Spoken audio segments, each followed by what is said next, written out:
Bonjour à tous et à toutes, j'espère vous retrouver en pleine forme. Dans cette séance, je vais partager avec les étudiants de la première année baccalauréat un sujet concernant tout ce que vous avez vu en ce qui concerne l'énergie cinétique et l'application du théorème de l'énergie cinétique ainsi que l'énergie mécanique.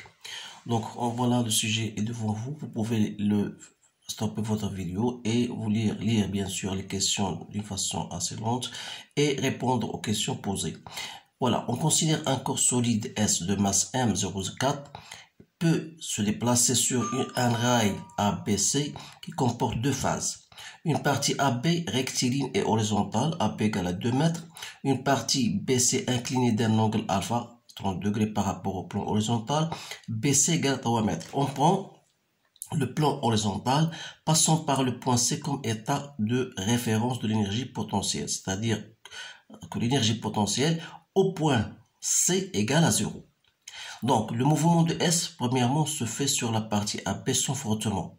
C'est-à-dire, on a négligé les frottements. Le solide passe, bien part du point A avec une vitesse initiale, 3 mètres par seconde, et se déplace sur la piste AB avec frottement équivalent à une force horizontale. Pardon, je dis les frottements ne sont pas ici négligeables, ne sont pas négligeables. Donc, ça veut dire qu'il y a un frottement sur la piste AB. Voilà la force de frottement. Déterminer au point A l'énergie cinétique et l'énergie potentielle du corps S et en déduire l'énergie mécanique A. Donc, voilà la deuxième question. En appliquant le théorème de l'énergie cinétique, on montre que VP égale à ça.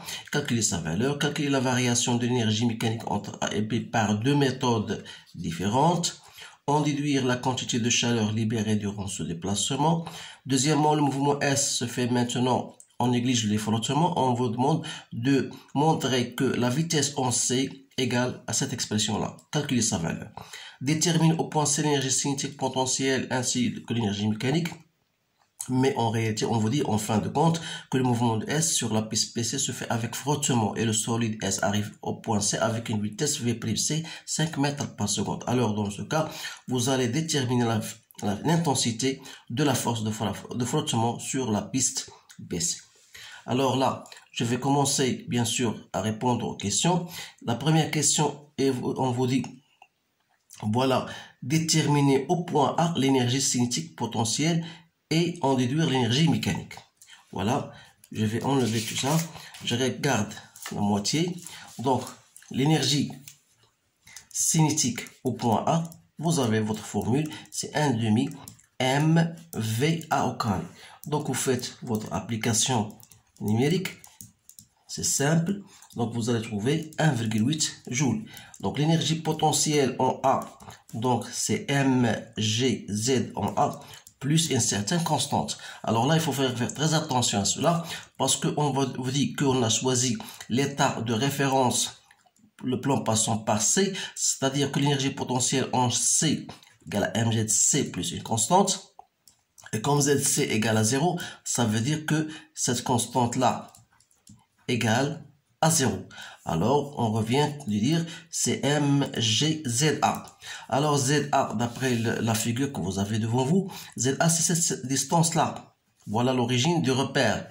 Donc, ZA, ce n'est autre que cette distance-là. Alors, pour trouver ZA, il suffit de trouver cette distance en travaillant avec sinus de alpha, qui est égal à bien sûr cette hauteur-là, h, je l'appelle h. Donc, et je peux calculer bien sûr cette ZA. Donc, je peux dire c'est MGH.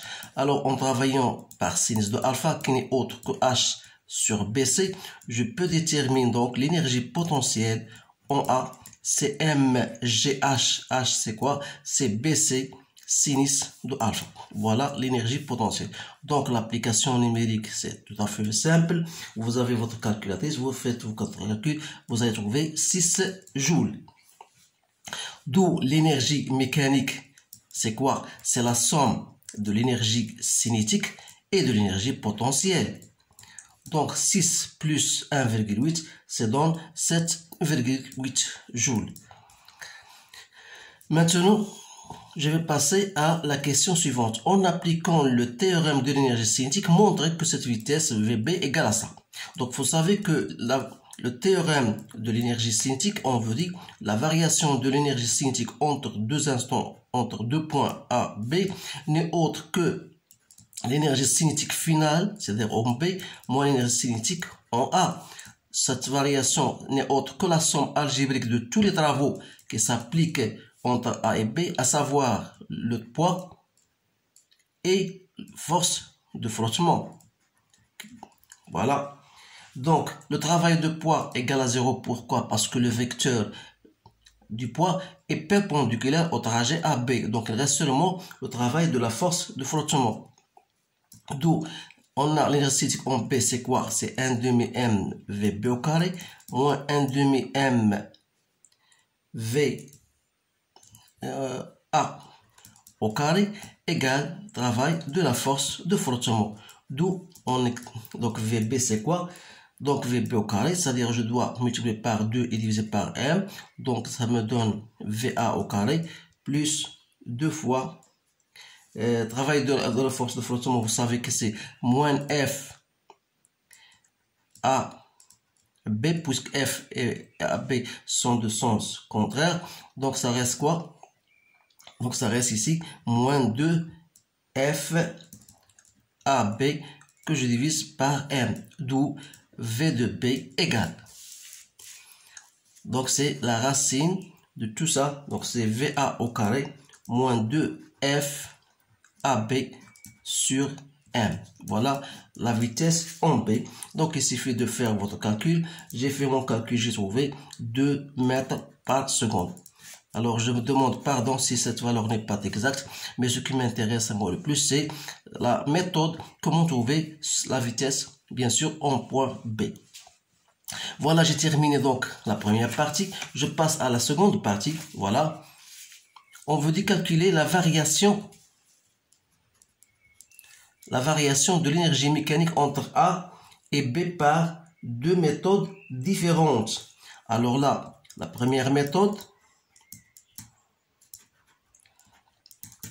donc la variation de l'énergie mécanique entre A et B n'est autre que l'énergie mécanique en B moins l'énergie mécanique en A. Donc il suffit de chercher l'énergie mécanique en B d'abord. L'énergie mécanique en B, c'est l'énergie cinétique en B, donc c'est 1 demi mv B au carré, plus l'énergie potentielle en B. Or, l'énergie potentielle en B n'est autre que l'énergie potentielle en A, puisqu'ils sont égales. Donc, il suffit de faire votre calcul. Donc, j'ai trouvé 6,8 joules. Alors, dans ce cas-là, la variation de cette énergie mécanique entre A et B n'est autre que l'énergie 6,8, donc, moins l'énergie potentielle, bien sûr que, donc c'est 7, j'ai trouvé 7,8. Donc, je trouve, c'est moins 1 joule.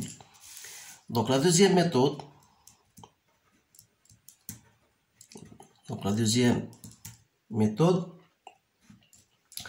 vous savez que la variation de l'énergie mécanique entre A et B, c'est la variation de l'énergie cinétique plus la variation de l'énergie potentielle.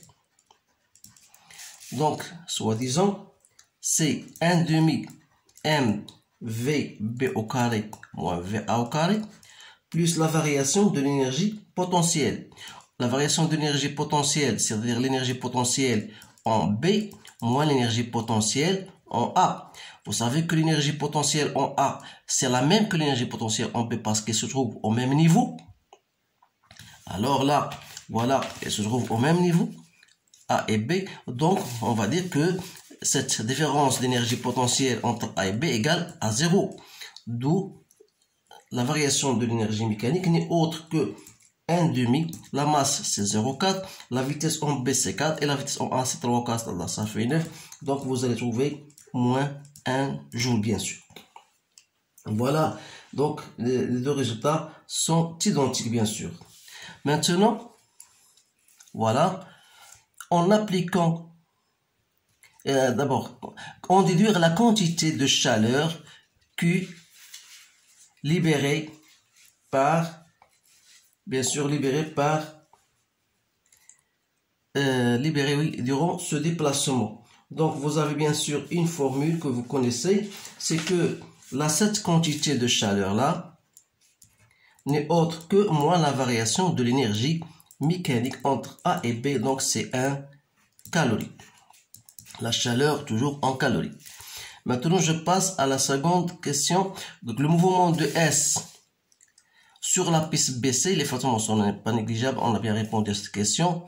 Donc, j'ai revenu à cette question parce que je ne l'ai pas faite. Donc, je m'excuse.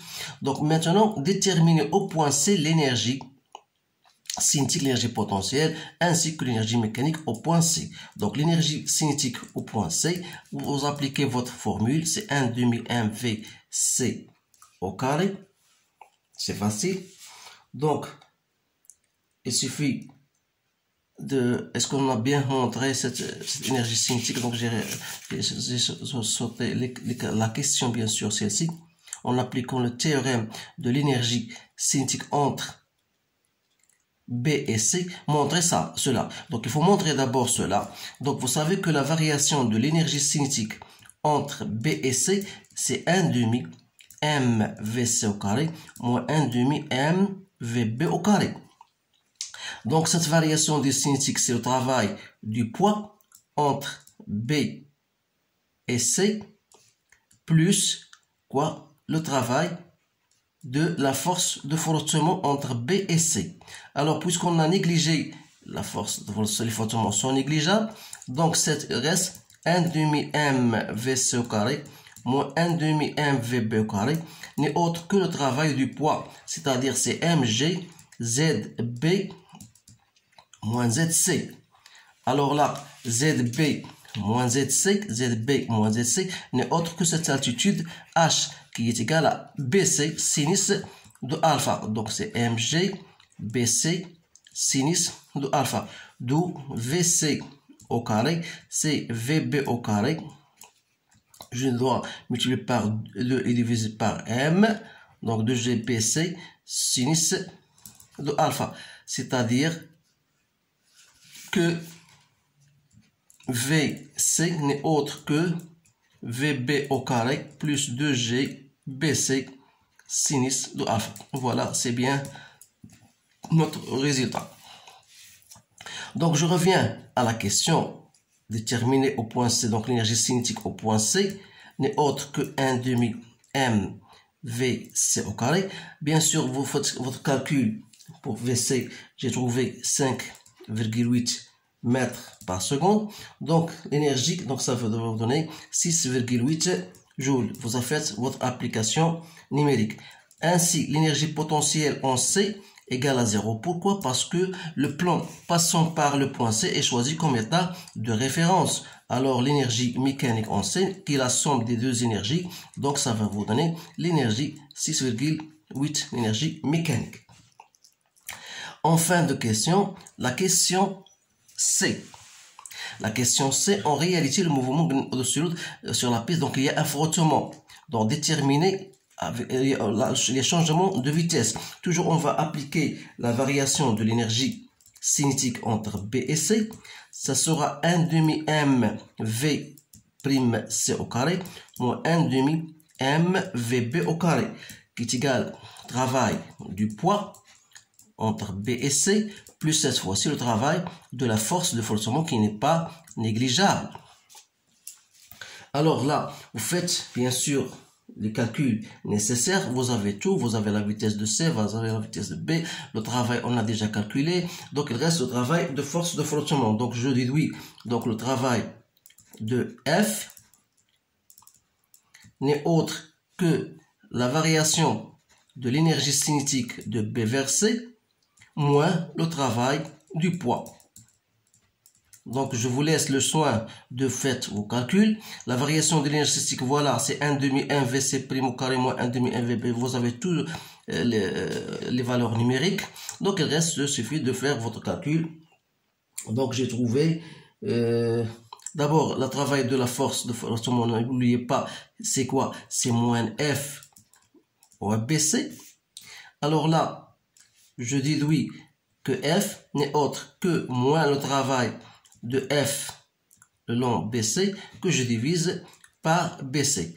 Alors le travail, j'ai trouvé, bien sûr, le travail de F, j'ai trouvé moins 1,8 joules. Donc ça sera 1,8 que je divise par BC, donc c'est 0,6 newton. Voilà la force, l'intensité de la force de frottement. Alors, c'est un exercice, comme vous remarquez, c'est un exercice qui englobe, bien qui engendre la plupart des questions qu'on vous pose, généralement, soit le jour de contrôle, bien sûr. Donc, essayez de répéter cet exercice et je vous souhaite une bonne chance. Alors, je vous dis à bientôt.